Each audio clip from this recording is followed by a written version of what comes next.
Hello viewers, আপনারা সবাই কেমন আছেন? আশা করি মহান আল্লাহ পাকের অশেষ মধ্যে সবাই ভালো আছেন।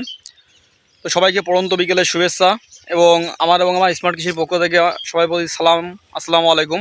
আজকে যে বিষয়টি নিয়ে ভিডিও করতে আসছি সেটা হলো পাটের বিছা পোকা সম্পর্কে। আমি ছোটোবেলা থেকে একটা জিনিস দেখি যে পাটের বিছা পোকা এই পাট গাছের একদম উল্টো পিঠে প্রচুর পরিমাণে আক্রমণ করার পর একটা সময় এমন একটা অবস্থা হয়ে যায় যে পুরা জমিটা আছে, পুরা জমির একদম মানে পাতা সব শেষকে ফেলে দেয়, মানে এক কথা টাক মতো পড়ে দেয় পুরা ক্ষেত্রে এরকম।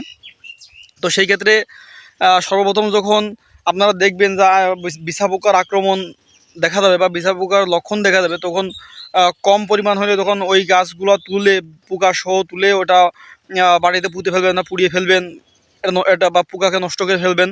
আর যখন দেখবেন যে মাত্রাতিরিক্ত লেগে গেছে, প্রচুর পরিমাণে লেগে গেছে, একটা সম্পূর্ণ খেতে লেগে গেছে, তখন কিন্তু আপনারা ওই সময় একটা ব্যবস্থা নেবেন। সেটা হলো ডায়াজিনন বা সাইপারমেথ্রিন গ্রুপের ওষুধ 0.5 মিলি হারে প্রতি লিটার পানিতে মিশিয়ে স্প্রে করবেন। তাহলে দেখবেন যদি প্রতি লিটার পানিতে মিশিয়ে যদি স্প্রে করেন 0.5 মিলিলিটার হারে এই দুইটা গ্রুপের ওষুধ, তাহলে দেখবেন এই পাটের বিছা পোকার উপদ্রব থেকে আপনারা পরিত্রাণ পাবেন।